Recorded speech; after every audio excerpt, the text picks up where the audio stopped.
Hi everyone, delighted to be with you for Book Week Scotland because I get to talk lots about books and I hope that you do as well. I'm here because I am an author and an illustrator and my book, The Girl Who... Oh, it's backwards. There we go. My book, The Girl Who Stole the Stars, has just come out. And I'm an author and an illustrator because I wrote the words to this story and I also drew the pictures.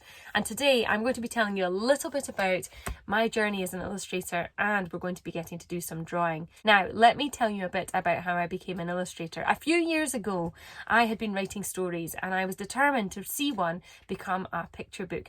But I needed to find an illustrator who would be able to do the pictures for me because at that point, I didn't think I was going to be able to draw them myself.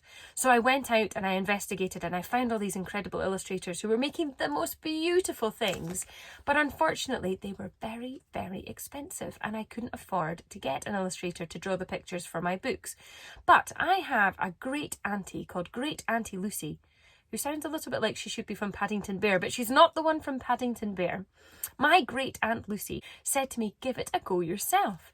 You are very good at drawing. Why don't you have a shot and see how you get on? And she gave me one very helpful tip, and that's what I'm going to pass on to you today. She said to me, go and look at picture books. How are people illustrating them? What are they doing? Are they cutting things out and sticking them down? Are they using ink? Are they using paint? Are they using pens? Are they using a mixture of everything? What are they doing to make the book? And she said to me, go away and explore different ways of illustrating and making picture books and see how you get on. And I did. And that was really how my journey began. I started to teach myself how to draw. I looked at what other illustrators were doing. I tried it out. I decided to have a look and see if I could do it, if I could do it well, how it worked. There are lots of different ways that you can illustrate books. And if you would like to be an illustrator, what I recommend you do is go and look at picture books. Have a look and see what people are doing to illustrate them. And then try and replicate that yourself and see if you can manage to create a similar picture. What you'll usually find is it will never be identical to what you've seen in the book, because you almost put your own style to it. So your own style will then start to emerge by practicing, trying different techniques and different ways of illustrating books. So that's a little bit about how I became an illustrator. And I have to tell you that it took lots and lots of practice and I made loads of mistakes. And mistakes for me are really, really good because if you don't make a mistake, how do you know how to get better? So I would look at my work and I would say, it's not quite right. What do I need to change? And then I would go away and I would try it again. We call this having a growth mindset, and I feel that has been massively important to me. I had to keep saying to myself to keep trying to improve, to always look at my work and say, well, it's not there yet, but how can it be better? How can I do this? How can I reach that end goal? And it did take a lot of practice and it did take a lot of time, but eventually I got there and I was really pleased that I did. And I'm going to show you how far I've come. Wait there. Let me show you just exactly what I mean by this. So one of the first pictures I drew of the girl climbing up the ladder to get the stars was this. Now, if this is where I started, you can now see the difference between that picture and that picture. So it took a lot of practice. It took a lot of hard work. There were points where I actually wanted to cry and I would say to my husband, I don't think I can do this. I don't think I could do this. And he was very good at saying to me, you can do this, keep going. And I did. And we had lots of practice. I think that's lots of girls that I was drawing there for the main character. You can see here the woolly jumper starts to emerge. And then eventually we get on to girls starting to climb up ladders that are resembling the main character. And I must have maybe about 100 bits of paper with ladders and with girls climbing up ladders, and I had to keep practicing until eventually we got to the picture that I was looking for. So let me tell you that mistakes matter. If you make a mistake, don't look at it as a negative, look at it as a positive, because you're recognizing something isn't right and that you need to make it better. What you actually don't always see from illustrators is the mountains and mountains and mountains of sketchbooks that they have. And inside those sketchbooks, there are different things they are trying, there are loads of mistakes, it is practice, practice, practice. But unfortunately, all you usually get to see is the end result. So it's really important to understand that there's a huge journey that goes on from behind the scenes in terms of being able to create something like a picture book. And I'll show you some of the sketchbook just now. Mine are varied because sometimes my kids get hold of them and they draw in them as well. But I'll give you a quick flick through of some of all the things. There we go. Loads of drawings in there, loads of doodles. There's a grouse randomly at the back. Here's another one, and I probably have maybe about 20 odd of these pictures, of these sketch pads. Here's another one. It just takes lots and lots and lots of practice, lots of drawing, and lots of time and lots of effort. Anyway, today we are going to be doing some drawing together, which I am super excited about, mainly because I get to draw as well. And we're going to start off by doing something called the Scribble Challenge. Now, all you're going to need for this is some pens and pencils, and it doesn't matter what kind of pens and pencils you have because any will do. And I want you to just take one that you have handy. I've got a black pencil here. I want you to take your piece of paper, and I would like you to put a scribble on it. You ready? Go. Stop. All right. Show everybody your masterpiece. Hold up your scribble and let everybody have a look at your scribble. Now, what I love about illustration, and one of the main things that I like to focus on, is you have to be able to be quite imaginative when you're drawing. You have to be able to see things that you maybe wouldn't see in real life. So, for example, a girl climbing up a ladder to take all the stars from the sky wouldn't necessarily happen. You need to have the imagination to make that happen. Often you'll find a lot of these children's picture books have animals that have come to life, and you have to be able to bring things to life in order for people to be able to relate to them. What I would like you to now do is you're going to swap scribbles with somebody nearby to you. So either across the table from you or beside you, swap your scribble over with somebody that you can reach quite quickly. Do that now. Okay, hopefully everybody has a brand new scribble in front of them. Fantastic. All right, here's what you're going to do. I'm going to give you, how long? Let's give you 3 minutes, and we're going to see if you can turn the scribble into something. Now, it can be absolutely anything you want, but I'm going to give you some hints and tips to help you with this. You don't have to keep the scribble the way that the person has given it to you. You can turn it round to see if you can spot any features. So things you might look for are eyes or legs or hands or feet. You might look for a shape that you can identify that could become something. Now, worst case scenario I find is that I can always turn these sorts of things into people's hairdos. So if you're really struggling, you can just draw in a face at the bottom and make it into their hair. But you could make it into an animal. It could be a snail. It could be, what else could it be?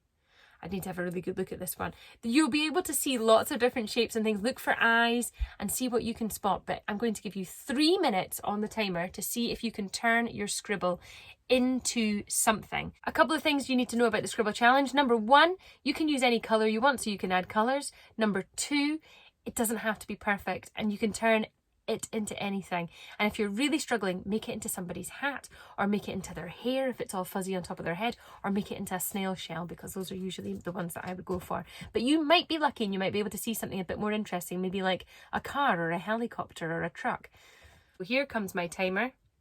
Da, da, da, da, da, da. And we're going to have 3 minutes on the sand timer, and we're actually going to do this all together. I'm going to do this at the same time.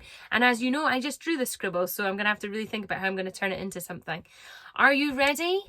And it doesn't need to be anything fancy. You don't need to rub anything out. Just sketch away. Have a really good think about what it can be. On your marks, get set, Scribble Challenge.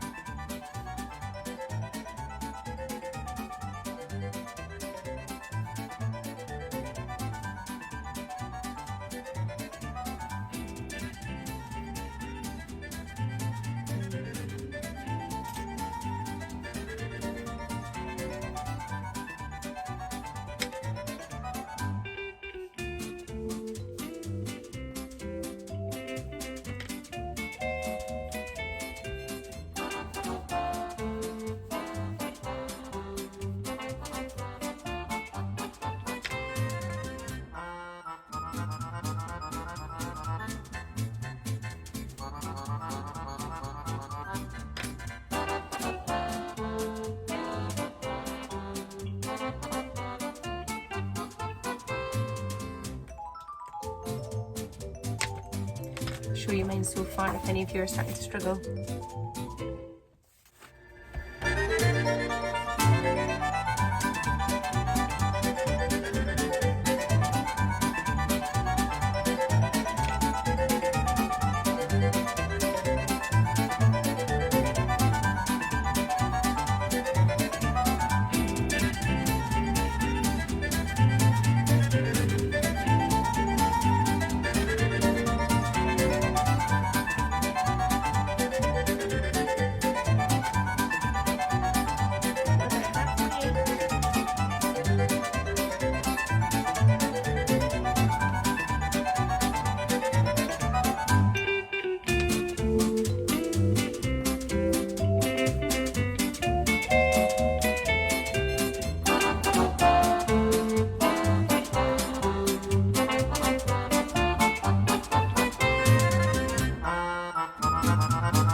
That's time up, everybody. Well done. You probably find that quite tricky. It is quite a tricky challenge, that one. We are going to share all of our scribbles. We're going to go 1, 2, 3, and then we're going to hold them all up and show everybody. Ready? 1, 2, 3. Oh, well done, everyone. Oh, great. They are looking absolutely fantastic. And it doesn't really matter how daft they are because it's just sketching. It's just meant to be for fun. And that's really what the Scribble Challenge is all about, is just having a bit of fun with drawing. Now, I'm going to teach you how to draw something. I'm going to turn this camera around so that you can see exactly what I'm drawing. You're going to need a fresh piece of paper, and remember, just use the pens and pencils that you have. And welcome to my desk. I've tidied it especially for you. I can guarantee it usually isn't this tidy. Right, let's get on with some drawing. That's the part we're all here for, really. So as you can see, I've just got some pencils and I have some pens. And I think what we'll do first of all is we'll start by just using one of our pens. We're going to do a bit of a practice and a bit of a warm-up because there are some shapes and lines that I would like you to practice first before we get on to doing the actual illustration that we're going to be doing today. So the first thing we're going to be looking at is the circle shape, and you can draw this on your piece of paper. This is just your practice, because we're going to be using this circle shape quite a lot, but we're also going to be using a curly K and a backwards curly K. So these are some of the shapes that we will be needing to do today, and you can have a quick practice of doing them. So we go circle, curly K, backwards curly K. Other shape we're going to need today is a V shape. And for the V shape, it's just simply down and up. We can practice a few of those, get the hand moving in the right direction. And the next thing I'm going to get you to do a quick practice of is what I call curly whirlies. And curly whirlies look like this. Now, the good thing with curly whirlies is that you can do them big,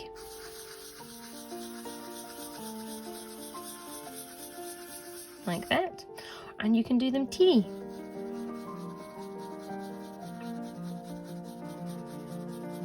like that. And what you notice when you do them big and teeny is that the big ones, obviously you can see more of the white, and the little ones are slightly darker. And this is quite useful when we're doing some of our colouring at the end, because you can darken things by using the curly whirlies to add some darkness and light into the picture. And that's what makes pictures look 3D, is when you add dark and light features to them. Let's also have a look at doing some dark and light with the patterns that we have done already. So what I would like you to do is choose a colour. Choose a colour pencil, because it's pencil you're going to need. I'm going to need to sharpen that one.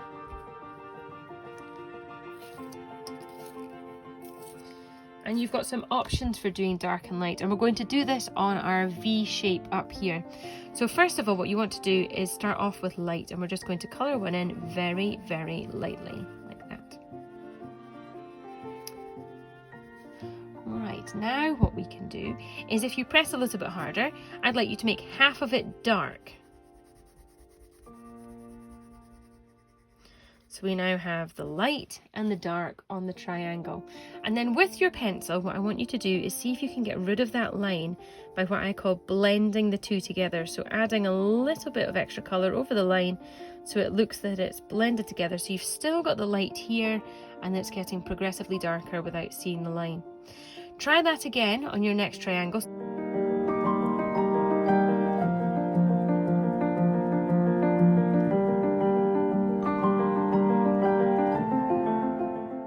Now, I would also like you to see if in your pencil pack you have a dark grey or a dark black. I'm going to use a grey, but you can also use black for this. And what we're going to do is just taking the dark area of the V that we've already done, we're going to just darken it slightly in the top corner, just to give it a little bit of extra darkness, like that. And that is how you can create dark and light in your illustration. You can either choose to press a little bit harder with your pencil, or indeed you can take a darker colour and add the dark on top of what you've already done. You might be lucky enough, for example, if I look in my pen pot, to have different shades of the same colour, and one might be lighter and one might be darker, and you might be able to work with those in order to create light and dark within your pictures. But light and dark is going to be really important today, as well as all these shapes that we've been doing.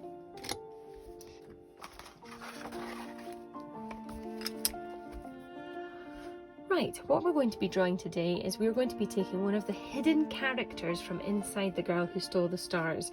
So if you haven't had a chance to see my book yet, let me show you what I'm talking about. Inside this book there is hidden a little mouse, and his name is Chris. He is Chris Mouse. He's actually one of my favourite characters to draw, but you have to look very carefully to find him because he is actually very small and hidden within the pages. So there he is asleep, and again he is lucky because he also gets left a present at Christmas time. There he is there. And we're going to learn how to draw Chris Mouse today.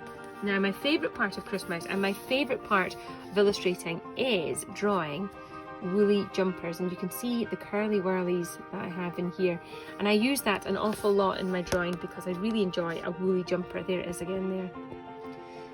And what I do is I use the curly whirlies to create dark and light and to create texture in the image. So we're going to be giving our mouse a woolly jumper today. So what we're going to do first of all is you're going to start by looking at where the middle point is in your page. So you want to find the halfway point like that, and you're going to have to think about where you're going to draw your picture, because quite often you'll find that you'll tend to probably start below halfway, which doesn't leave you very much room at the bottom. We're going to be starting with the head just above the halfway point on your page, so you've got plenty of room to draw the rest of the body. So finding halfway in the page, you're wanting to draw the first part of Chris Mouse's head, which is going to be a V shape just slightly above the halfway point on your page. And we simply go down and up to create the V. You're probably going to be able to work out what part of his face this is going to be.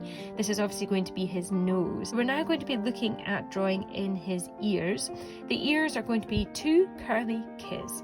The first one starts just beyond the halfway point. So if his nose is going to be here, we go up and then slightly over to the side, and we're going to do a nice big curly K round and join on to the top of the V that you've already done. We're then going to leave a gap at the top, and you're going to do the exact same thing again, but this time you're doing it backwards. So our curly K is going to be backwards, and the ear comes out round the other side and tucks into there. Now, looking at Chris Mouse at the moment, if his brain was in here, it would be able to pour out of the top of his head, and we can't have brains pouring out the tops of heads. So what we're going to do is we're going to have a think about where the top of his head would be, and I think the top of the mouse's head would probably be about here. So I'm going to start adding some of his fur, and you just need to draw short lines for this. Give him a little bit of hair on top of his head, and then bring the hair up, round and down the ear, and it's just short little lines that I'm drawing up, round and down the ear like that. So you can see now we've got two ears, we've got his brain staying inside his head, and now what we're going to need to do is give him some eyes. Now we're going to make him a cartoon mouse, so we're going to give him two circles for eyes, 1 and 2, and inside the eyes I put the black dots. Now quite often when I do the black dots I leave a little tiny fleck of white, and the reason for that is I just like to show that the light is reflecting on the eye. So I'm going to do a wee black circle like that, but you'll notice that I'll leave a tiny little bit of white in the middle there. Let me bring that up to show you, like that. So see if you can add in Chris Mouse's eyes, the black circles. The next part we're going to do is his nose, and I particularly like the nose because I don't like it to be too perfect. I like it to be quite rough and obviously drawn. If you look at some of my original Chris Mouses, and I'll show you them here, this is a good example. Here's one of the ones that I drew for the book, and if you look very carefully at his nose, it's not a perfect nose, it's just a squiggle with the pen, and I quite like that effect. I like to show people that it has been drawn. It's not just stuck on. So what we're going to do is we're just going to do a round circle squiggle for the nose. You don't want it right on the tip, you want it slightly further into his body, and we'll just go like that, and you can leave some white in the nose again as well. Very good. Now the next part is the really important part, and I'm going to show you first before you do this. We are going to be giving Chris Mouse some eyebrows. Now eyebrows, when you're drawing them onto characters, are really, really important because they show us the emotion of the character. Let me show you how that works. If Chris Mouse was just a happy mouse, no problems at all, he would just have nice curved eyebrows above his head like so. Let me see, just check you can see them clearly. There we go. He's just got eyebrows, just normal eyebrows, 2 curved lines above his eyes. However, let's rub those out. If Chris Mouse was feeling angry, you would want to change those and do 2 sharp, dark lines going down the way, and they can be scribbled like that. And immediately, your mouse becomes angry. If we rub those ones out, we could also have a look at doing some what I call inquisitive eyebrows, which means that maybe he's asking a question. So again, you can have one nice eyebrow going there, and then you can raise one up like so, as if he's saying, huh? I don't understand what's going on. So eyebrows are really important. I'm just going to give him 2 normal eyebrows, and I'll use my pen again. So I can just put in 1 eyebrow above that eye and 1 eyebrow above that eye. And you can have a think about what kind of emotion your mouse is going to have. Is he happy? Is he sad? Is he angry? Is he inquisitive? It's entirely up to you. Right, the next thing we're going to do, and this is the best part, is his woolly jumper. And I would change colours for this. Now, it's up to you whether you want to use pen or whether you want to use pencil. I quite like using pencil just because I feel it gives a more grainy look, I would call it, more texture, and it looks like wool. So I'm going to use a pencil, but it is up to you. Pen is just as good. What we're going to be doing is giving our mouse a body, and generally speaking we're going to be giving him a round body, so we're looking to create a circle shape just using curly whirlies. Now when you start to do this, you're going to not want to draw on the mouse but behind the mouse and starting up by his nose. So I'm going to start off with some curlies, and I'm going to do fairly light curly whirlies on either side of his nose, and I'm going to bring them down and round fairly big like this, so it creates like a knitted effect. He looks like he's got a knitted woolly jumper on like that. There we go. And I'm maybe going to get a brighter red, add a bit of a different colour on top of that. That red's quite dark. I'm going to give it a bit more red. There we go. Now the good thing with the curly whirlies is that when you add more on top, it does make it darker. So I tend to make it a bit darker in the middle where the wool is nice and thick, and a bit lighter at the edges where it's starting to come out the edge of his body. We're also going to do curly whirlies for the arms. So I think I think he'll be waving today. He'll be saying hello. So we can take some curly whirlies and just make an arm like that. And his other hand is just really hanging down by his side. So you can just pop it down at his side like that with another arm there. Perfect! How are you getting on with yours? I hope you're managing to do some curly whirlies to create 2 arms and a body. If you've managed to do that, the last thing I tend to do with these woolly jumpers is I give them cuffs. Your jumper probably has a cuff on it as well, and all that means is that I tend to take a thick rectangle-like shape at the end of his arms, just to show where the end of his sleeves are, and also along the bottom of his woolly jumper to show where the end of the jumper is, like that. And if you're feeling really fancy and you've got a bit of time, you're maybe rushing ahead, you can even add some little lines on the jumper to show that that's the jumper cuff there. Like that and like that. There we go. So far, we've got his face, we've got his woolly jumper. The next thing we're going to do now is move on to his legs. Now this is the really, really easy part. And again, I would go back to using your initial pen colour for that. I used the black pen, so I would go black as well. And you're going to give him 2 legs. 1 line like this, 1 line like this. And it's up to you what size of feet you want to give him. I tend to give them fairly small feet just because he's a mouse. But it's up to you. You might want to give him nice big feet. You might even want to give him boots. I could give him boots actually. Let's give him some boots.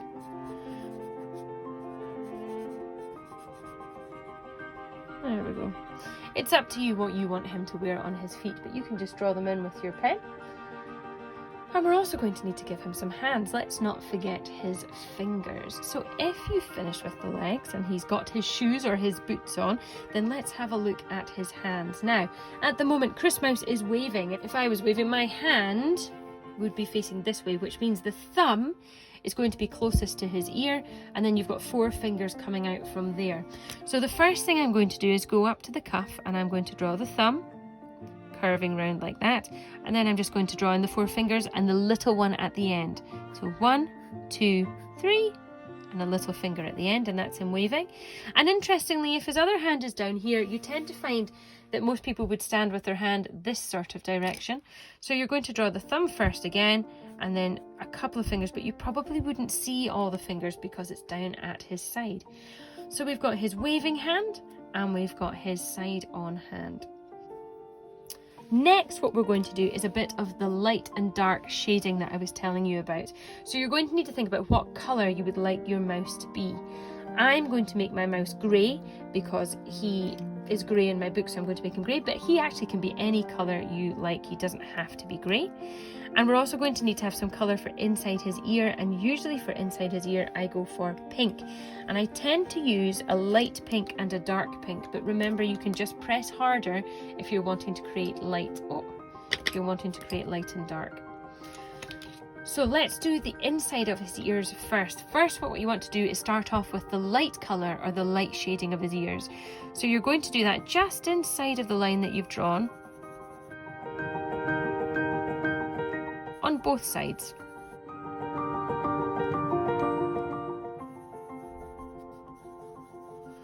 Right, now what we're going to do is we are going to add some dark shading in, or some dark colour, depending on what you have.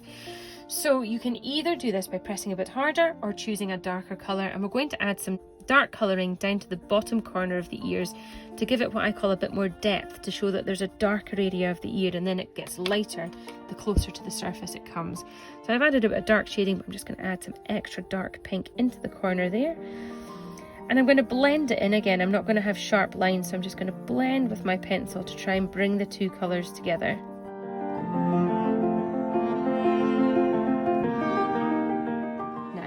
Now we need to do the rest of his face, so I'm going to take my grey, and I'm going to start with my light grey first. If you only have one colour that you're using, all you want to do is start with some light shading. So you're going to colour his whole face in the light colour that you have, but you want to do it in the direction you think his fur would be going. So you'll see that I'm drawing down towards his nose and then up round his ears, because that is the direction that you would go in if it was the fur on his body. Up and round and down, like that. Last thing we're going to do is we're going to add a little bit of dark shading to his face as well.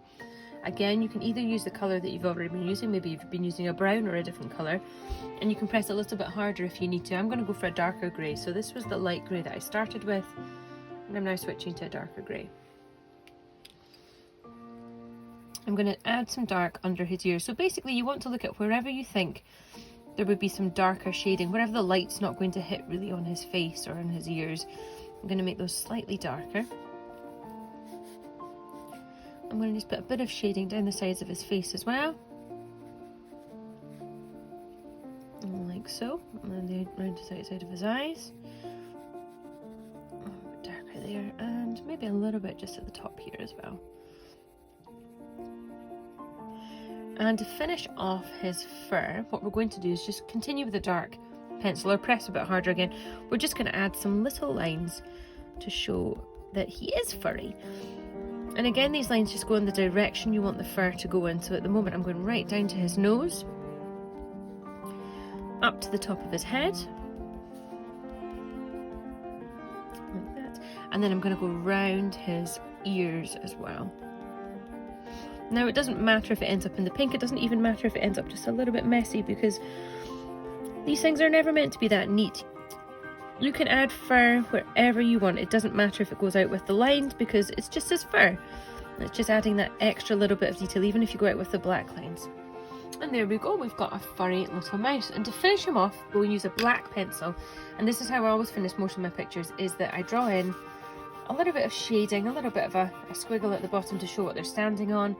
And the last part, and the most important and also I would say fun part, is adding your signature to your picture so that everybody knows that this is your picture and that you drew it. So I'm going to put my signature down here so that everybody knows that that is the picture that I drew. And there we have it. This is Chris Mouse. So if you're finished with your picture, keep it somewhere safe. And let's find a new blank page. So now you know how to draw a mouse. We're going to try and draw him doing different things. And this is one of my favourite things to do because I love drawing Chris Mouse, and especially love drawing him on envelopes and all sorts of other things. Sometimes I draw him fishing, sometimes I draw him holding signs, sometimes I draw him dancing, sometimes I draw him sleeping. You can do anything. If you know how to do the mouse's head and you know how to do the body, then you can get him to do anything. So let's do another quick couple of mouse pictures. I'm going to do them for you first so you can watch some ideas I have, and then you can go away and try some of your very own. But let's draw him, first of all, let's have him fishing.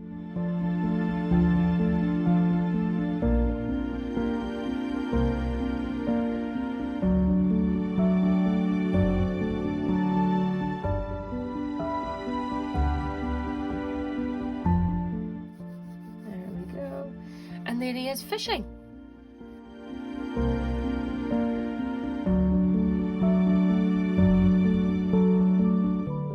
Wonderful. Right, let's try another one.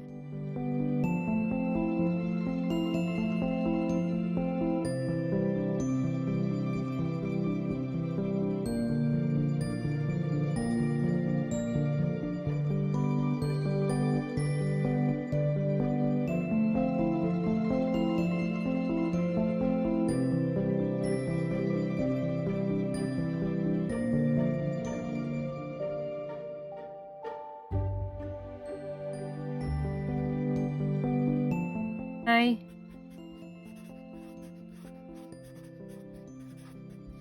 There we go. Hi, Finecty Primary School.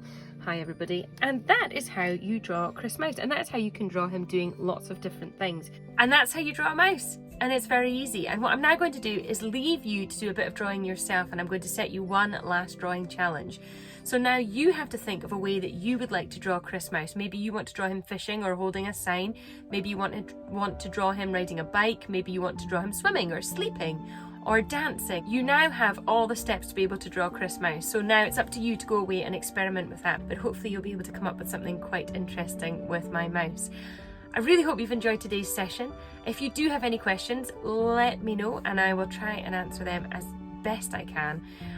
But it's been lovely working with you today. I've had a ball and it's been great fun doing a bit of drawing as well. And I hope you enjoy the rest of Book Week. Maybe see you soon. Fingers crossed. Bye for now. See you later. Bye.